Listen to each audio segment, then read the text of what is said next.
Hey everyone. I was going through and I was doing some research on Bill Cooper's Mystery Babylon series. And I was going through and I was taking the parts that Bill Cooper would debunk the mystery school religion, like the ideas of Zeitgeist and Jordan Maxwell and Michael Tsarian, and I was putting it all in a separate file, which I'll provide as a podcast later. But Bill Cooper was very, very against that idea. But some people think that he was for it because what he would do is he would read books from people like Manly P. Hall or Albert Pike or Alice Bailey or something, but he was really good at reading these books, so sometimes it sounded like that's what he was saying. And so what Bill Cooper would do, and you know this if you're, listened to the Mystery Babylon series or any of Bill Cooper, that he would always stop and say, remember, this is not what I believe, this is what they believe. So as I was sitting down listening, I came across this one part where it sounded like Bill Cooper was reading, but he never said that he was reading from any particular author. So I Googled it and found out that he was reading verbatim from one of Jordan Maxwell's books called That Old Time Religion. Except what's interesting is that Bill Cooper was reading it in the same way he would read from Manly P. Hall or Albert Pike, and he would stop and say, this is what they believe. The mystery school religions. In fact, Jordan Maxwell was friends with Manly P. Hall. Here's him saying that. Manly Palmer Hall, one of my very good friends, said in one of his lectures. Now, what we're going to do is we're going to go through this audio from Bill Cooper, and we're going to show how William Cooper was literally calling out Jordan Maxwell's belief as being a part of the mystery school. And we're also going to debunk the idea that Jordan Maxwell was only trying to show us what the mystery schools believed, which he never once stated, and in fact states the direct opposite. And Bill Cooper will point that out, and there will be no mistaking there. We're also going to go through the interview that Bill Cooper did with Jordan Maxwell and show that it was not only the first time that they had ever met, but that Jordan Maxwell thought that he could get away with saying his usual spiel to Bill Cooper, but Bill Cooper stopped him in his tracks, and then they changed the subject. It's very interesting. One more thing before we get into the meat of this. I'm sorry for taking so long. But this is really complicated, and you need to understand what Bill Cooper's position was, as far as I can understand. He believed that the ancient mystery schools at about 150 A.D., that is after Jesus Christ, 150 years, they merged their ancient worship of the sun, which was not really worshiping the sun per se, but worshiping what the sun represented, which to them was primordial knowing or Lucifer or something like that. So anyway, about 150 A.D., after the Christianity was spreading like wildfire, they took the real history of what had happened 150 years before and merged it with their sun worship. And so you have authors like Plutarch who were initiated into the ancient mystery school religion at about 150 A.D., writing books like Parallel Lives, which began this whole thing about Freemasonry and everybody else having this story that sounds a lot like Christianity. And that's what Gnosticism and the Catholic Church and all that is today. This version of the mystery school religion that was merged with Christianity, which they couldn't control, at about 150 A.D. And here's Bill Cooper kind of saying it right here. Nearly all writers attempting an interpretation of the Osirian cycle have recourse to Plutarch. It has seemingly never occurred to Egyptologists that this eminent priest of Delphi might have purposely confused or distorted the fable, or, if not that, might certainly have misdirected the attention of the reader from relevant to irrelevant explanations. Two factors must certainly be taken into consideration when reading Plutarch. First, he was an initiated priest of the mysteries. Okay, now follow along on the screen as Bill Cooper reads verbatim from Jordan Maxwell's book, That Old Time Religion. And the most crucial part is to look and notice where Bill Cooper is actually adding his own commentary to what he is reading. Okay, here we go.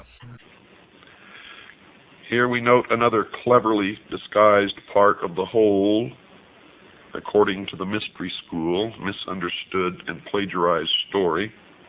For they believe that Christianity is a perversion of the mysteries, and that's why they hate Christians. Sorry, we're just getting started. There's so much more of these to go through, but I wanted to point out right up front what Bill Cooper was saying here. Obviously, he's stopping where Jordan Maxwell, and you'll see this over and over and over again, where Jordan Maxwell says this is true fact, Bill Cooper keeps stopping and says this is what the mystery schools believe. Now, we'll look into that more detail here in a second, but I also wanted you to notice that Bill Cooper says right there, this is why the mystery schools hate Christianity, is because they think that Christianity stole their religion from the ancient Egyptian, and that's what the whole truth movement thinks too. But really what happened was this ancient Egyptian religion in 150 AD stole the Christian religion, and that's Bill Cooper's point. So you need to understand why he just said that before we can really understand what's going on in these many, many cases of him calling out Jordan Maxwell. The next point to be made requires first a little background. Christians have always referred to God as the Father. But viewing God as a father didn't start here. It goes back far into the ancient world. The reason is, according to the mystery religion, our planet was always viewed as our Mother Earth, our Mother Nature, and that's where all this Mother Earth and Earth Goddess comes from in the New Age movement. And since rain, the life-bringing fluid, or the semen, falling from heaven, impregnated and brought life to Mother Earth, it was therefore believed that our Father was in heaven.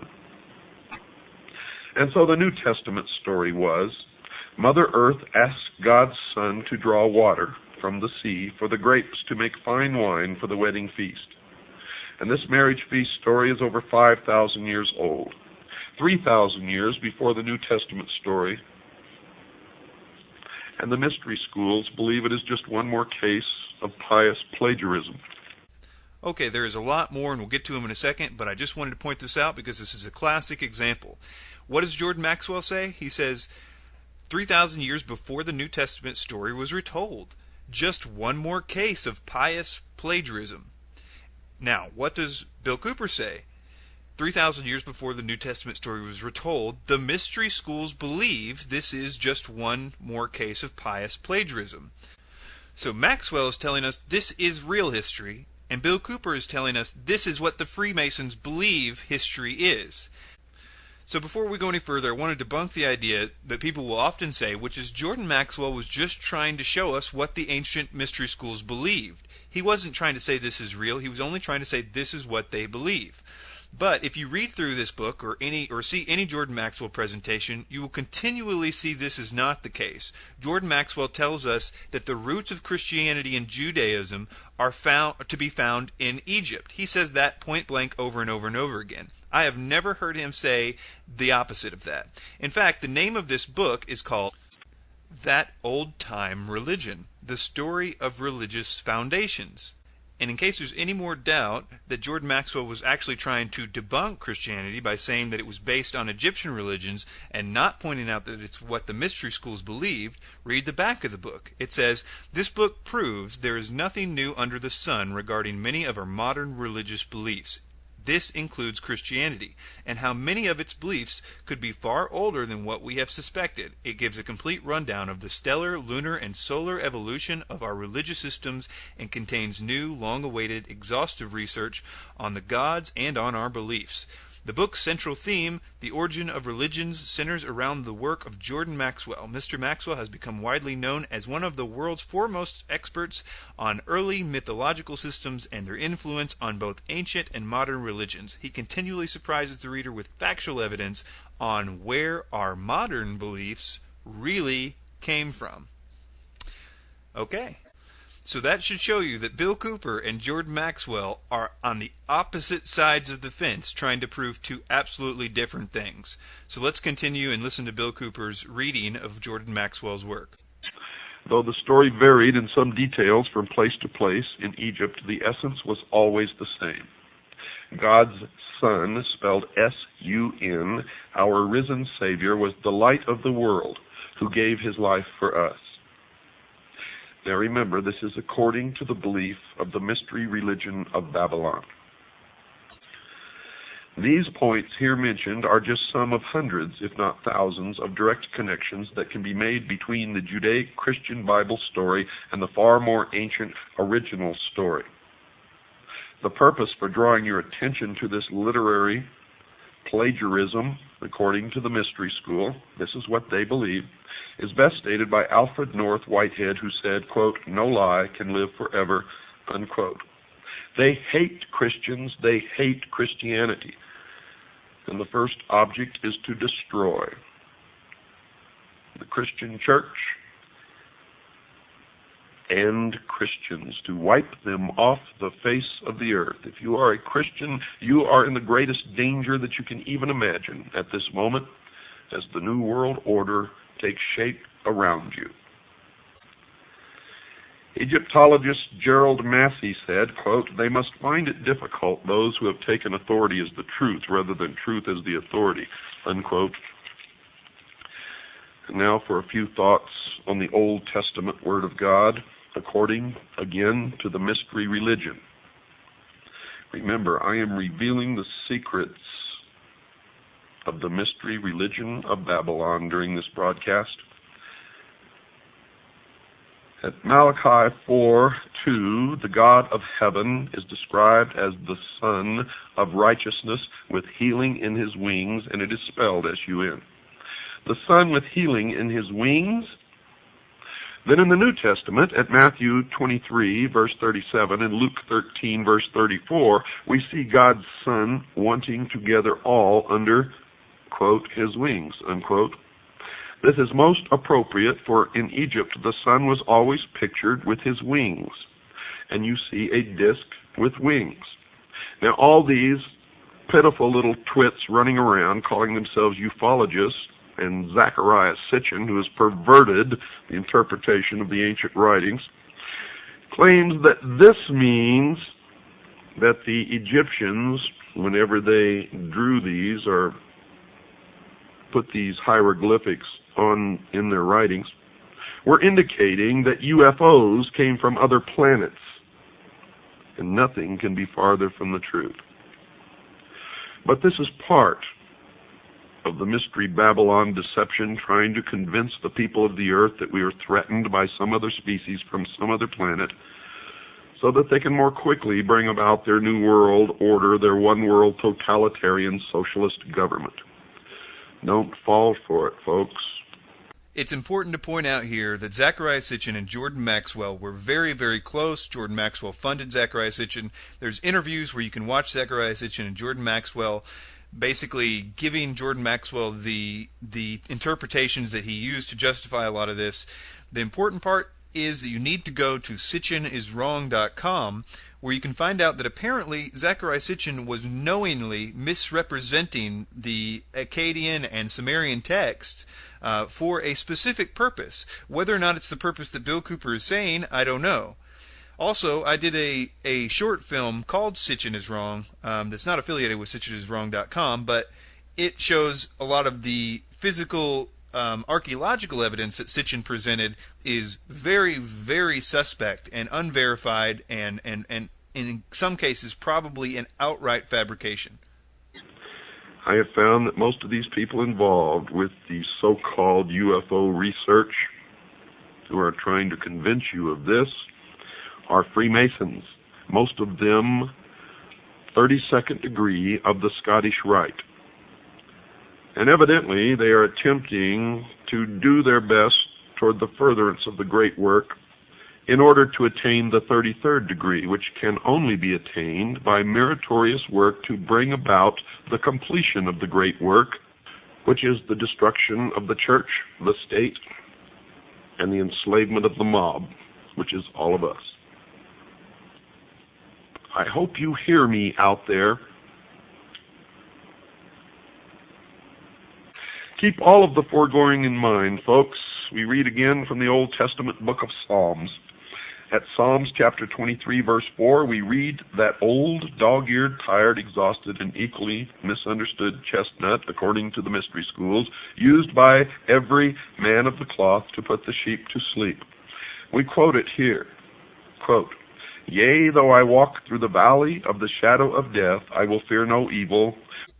This is a great example because Jordan Maxwell here is trying to say this about the Bible. He says, at Psalms 23, we read that old, dog-eared, tired, exhausted, and equally misunderstood chestnut used by every man of the cloth to put the sheep to sleep. Okay, so that's not, he's saying that's what the Bible is. It's an old dog-eared, tired, exhausted, equally misunderstood chestnut. Only with his shepherd staff, but at Revelations 12, verse 5, and Revelation 19, verse 15, is also said to rule with a rod of iron. And I have pictures here of all of this. You can't see it, but you can go to the library and find this stuff. Our research has been thorough, and we have managed to place members of CAGI within the Masonic lodges, and we have verified everything that we are telling you here now. We have infiltrated the lodge. Let me ask you why in the world you would want to infiltrate the lodge to verify what's being read here. If you wanted to verify what was being read here, you would infiltrate the British Museum, or you would infiltrate the archaeological museums in Egypt or the ancient temples to verify that. But no, he says in order to verify what he's reading, he had to have a CAGI member report from inside the lodge. That is because this information isn't real except for inside the lodges. So that's where you would verify it and say, yep, they believe it in there. Okay, we're going to move on. A lot of you are going to say, well, didn't Jordan Maxwell appear on the Bill Cooper program? Yeah, and I want to play the audio from this, and I want to show you that, first of all, Bill Cooper says pretty much point blank he's never met Jordan Maxwell before. He doesn't really know anything about him. He's just had people tell him that he should have him on. Then he has him on, and Jordan Maxwell goes through his whole spiel, and Bill Cooper at one point says, you can move up a little bit. My audience is pretty aware of all this New World Order kind of stuff. And then Jordan Maxwell launches into the Son is really Jesus spiel, and he goes through the whole thing. And as he's going through it, Bill Cooper, who has been talking about this and saying this is what the mystery schools believe for the whole series, stops Jordan Maxwell and says, hey, this, you should pretty much say this is just symbolism, right? This is just what they believe. And Jordan Maxwell, having been caught in this whole thing, says, oh, yeah, it's just symbolism. It's just symbolism, just like you say, Bill. But this constitutes the only time that I've ever heard Jordan Maxwell admit that. So it's interesting to me that it happened on the Bill Cooper program. And here we go. Simply because I want to devote the maximum amount of time to our special guest tonight, Mr. Jordan Maxwell. Now, I never met Jordan Maxwell in my life until today. I don't really know him personally. I have been introduced to him circuitously through a bevy of my own personal friends, whom after listening to my lectures, after reading my book, realized that Mr. Jordan Maxwell and I have quite a bit in common. And they prompted me, pushed me, you might say, to meet with this gentleman. Pentagon. Yeah, they don't pay these people big money to make mistakes. The president, when he does something, or this government does something, they know what they're doing. Now, it may not make any sense to you, but according to other plans, if you understand what's going on behind the scenes, it makes a lot of sense. And let me interject something in here for you, Jordan, so that you'll understand. My listening audience has had 22 hours already. Their education is far beyond anybody that you normally talk to. Right. They understand what we're talking about. They understand the involvement of the Vatican. They understand the symbology of the mystery schools. Right. Now, we may have some listening audience out there who just tuned into this show, or maybe just found it a couple of shows ago. But most of my listening audience worldwide have been listening to this show since the 4th of May, 1992, and have an extensive education into all of this. So if you want to cut to the meat of the matter, these people will understand. You don't have to build up to it. Right. Well, I mean, I talk to audiences so often, and I'm 24th. It was still in the same degree on the sundial. It didn't move. So they said, the ancient Egyptians said, anything that was moving and is now not moving is dead. So therefore they said God's son died and was in his tomb or dead for 3 days. Then on December 25th, anything that was dead and in his grave and not moving for 3 days and now begins to move back to the northern hemisphere, it moved its first degree. So on December 25th, they said God's son is born on December 25th.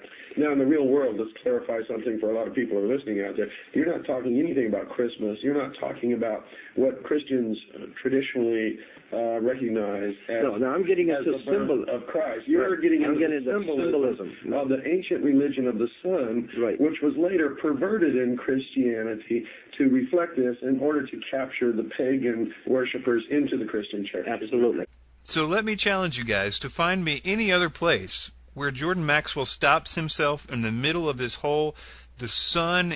So if you listen to this interview, notice that when Bill Cooper says that, and although Maxwell's like, oh yeah, of course, notice Jordan stops talking about it then. They launch into corporate symbolism or what have you after that, but they don't talk anymore about what the sun really is or what it really means, because they're on the opposite sides of the fence there. From all these different philosophers who visited Egypt, we shall secure a better estimation of the profundity of Egyptian learning than from even the Egyptian writings themselves. Plato went to Egypt and was initiated into the mysteries in the Great Pyramid, where he lay for 3 days and 3 nights in the sarcophagus, during which he was imparted knowledge which he was to guard, protect. I laid in the king's sarcophagus and was blessed in a ritual by a Chemite priest. I firmly believe, and I live my life according to this, that I owe my first allegiance to my God and Jesus Christ. My second allegiance I owe to the Constitution of the United States of America, and my third allegiance to my family.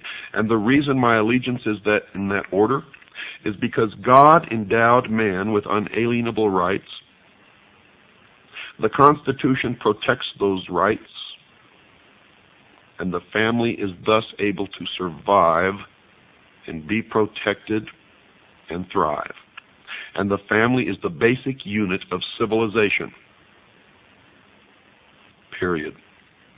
And I further believe that any man or woman without principles that they are ready and willing to die for at any given moment that they are called upon to do it are already dead and are of no use or consequence to anyone, not even themselves. Understand what I just